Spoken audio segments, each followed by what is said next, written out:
Hello dear students, hope you all are fine. Today we will study histology of Scypha. Body wall of Scypha is made up of two layers, dermal layer and gastral layer, which is also known as coenoderm layer, and they are separated from each other by jelly-like fluid which is known as mesoglea. Now basically dermal layer, it covers outer surface of the animal, it covers the incurrent canals, it covers excurrent canals, and it covers the spongiocele. This dermal layer, it is made up of large flattened polygonal cells which are known as pinacocytes. These cells, they are contractile. They can withdraw their ends into the central comparatively bulged part. Pinacocytes which surround the apertures, that is osculum, dermal ostia and apopyle, they become further contractile and they are known as myocytes. So they help to their contraction and relaxation, help to close or open the apertures. Then, so you can see here the cells bordering the dermal ostia, the cells surrounding the apopyle, they are further contractile and they are known as myocytes. So they are highly contractile cells. Some cells of the dermal layer, that is pinacocytes, they migrate into mesoglea and here they start synthesizing spicules. So these are known as scleroblast. So scleroblasts, they are nothing else, these are the modified pinacocytes.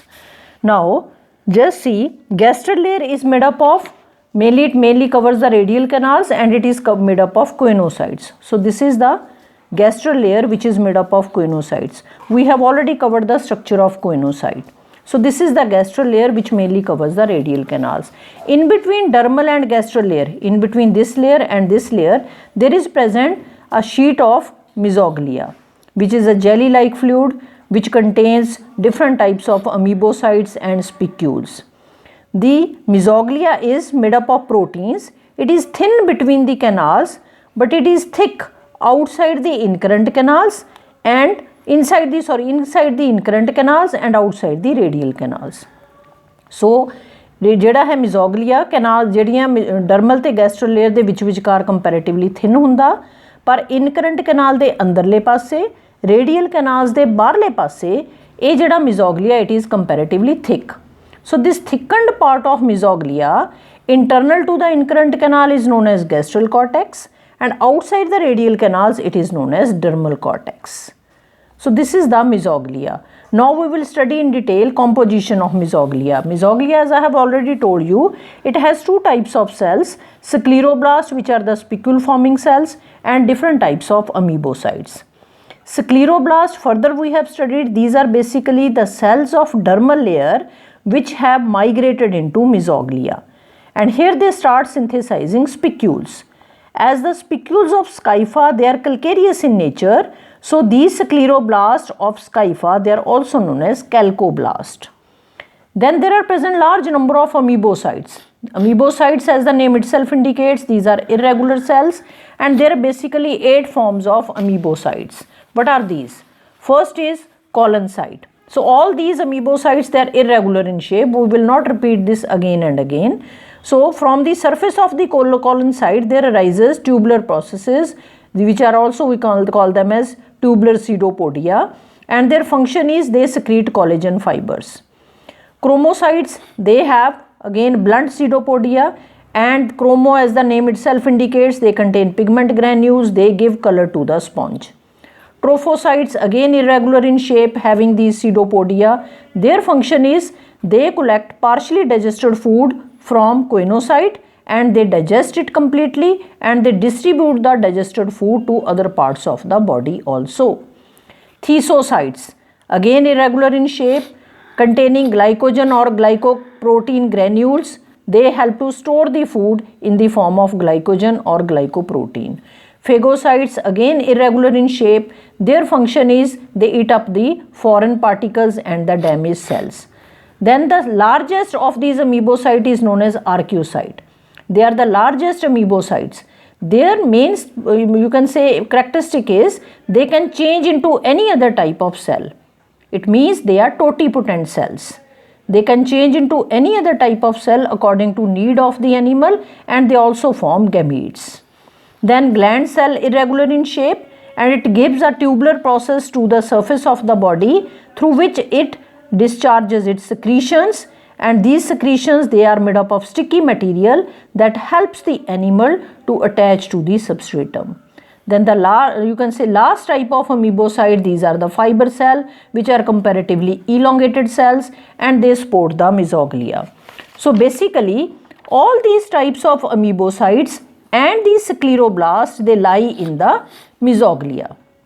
So we need not label them separately, simply we can label them as amoebocytes and scleroblast, because these are the different types of 8 types of amoebocytes present within the mesoglea. So this is regarding the histology of Scypha. Then besides this, within the mesoglea there are present spicules.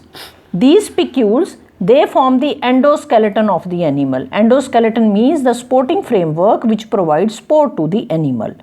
So this endoskeleton is made up of very large number of microscopic calcareous elements. Calcareous means because they are made up of calcium carbonate.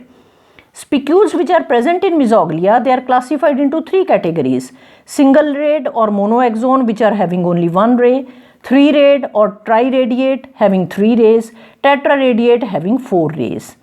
Then single-rayed, they are further of 3 types: long, short and spear-like, which are also known as oxyoids. Long monoaxones, they guard the osculum, they are surrounding the osculum.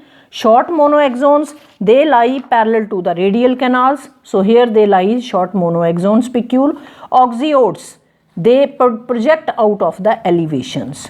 So which are having a particular head, they project out of the elevations. So single-rayed or monoaxone spicules, they are classified into 3 categories. Then 3-rayed or triradiate, they lie along the radial canal. So here just see we have drawn these triradiate spicules. Tetraradiate, they are mainly present in the gastral cortex. So this is how the location of different types of spicules is specific. Now comes how the spicule is formed. Basically what happens, cells of the dermal layer, they migrate into mesoglea and we call them as scleroblast. It means the cell of dermal layer. Kede sige cells of dermal layer? These are known as pinacocytes. They migrate into mesoglea and here they start acting as scleroblast. Scleroblast divides to form cells which are known as sclerocyte. One ray of the spicule is formed by one sclerocyte. ਇਹਦਾ मतलब triradiate 3 sclerocyte ਤੋਂ ਬਣੂਗਾ, tetraradiate ਹੈ ਜਿਹੜਾ 4 sclerocyte ਤੋਂ ਬਣੂਗਾ. So sclerocyte ਜਦੋਂ ਬਣ ਜਾਂਦੇ ਆ, each sclerocyte, now for example this is the sclerocyte, first of all it becomes binucleate. ਇਹਦਾ nucleus divide ਕਰਦਾ ਵਾ. Within these 2 nuclei, an axial filament is secreted. As this axial filament grows in size, both the nuclei, they move apart. Ultimately, the cell also stretches and divides into 2. The cell which is on the outer side, that is known as thickener cell. This thickener cell deposits additional layers of calcium carbonate around this spicule. Whereas the inner cell is known as the founder cell, and spicule is mainly laid down by the founder cell. So just see, dermal layer ਦੇ cells ਨੇ ਜਿਹੜੇ ਜਿਨ੍ਹਾਂ ਨੂੰ ਅਸੀਂ ਪਿਨੈਕੋਸਾਈਟਸ ਕਹਿੰਦੇ ਆ, ਉਹ ਮਿਜ਼ੋਗਲੀਆ 'ਚ ਸ਼ਿਫਟ ਕੀਤਾ, ਉੱਥੇ ਜਾ ਕੇ ਉਸ ਨੂੰ ਅਸੀਂ ਕੀ ਨਾਮ ਦੇਤਾ? ਸਕਲੀਰੋਬਲਾਸਟ. ਸਕਲੀਰੋਬਲਾਸਟ ਡਿਵਾਈਡ ਕਰਕੇ ਕੀ ਬਣਾ ਰਿਹਾ? ਸਕਲੀਰੋਸਾਈਟ. ਸਕਲੀਰੋਸਾਈਟ ਸਪਿਕਿਊਲ ਕਿਵੇਂ ਬਣਾਉਂਦਾ? ਆਪਾਂ ਹੁਣ ਪਹਿਲਾਂ ਮੋਨੋਐਕਜ਼ੋਨ ਦੀ ਫਾਰਮੇਸ਼ਨ ਪੜ੍ਹ ਰਹੇ ਹਾਂ. ਸੋ ਸਕਲੀਰੋਸਾਈਟ ਪਹਿਲਾਂ ਬਾਈਨਿਊਕਲੀਏਟ ਹੋ ਗਿਆ, ਇਸ ਨੇ ਦੋਨੋਂ ਨਿਊਕਲੀਆਈ ਦੇ ਵਿਚਕਾਰ ਐਕਸਿਲ ਫਿਲਾਮੈਂਟ ਬਣਾਤੀ. ਸੋ ਅਬ we will continue in next video.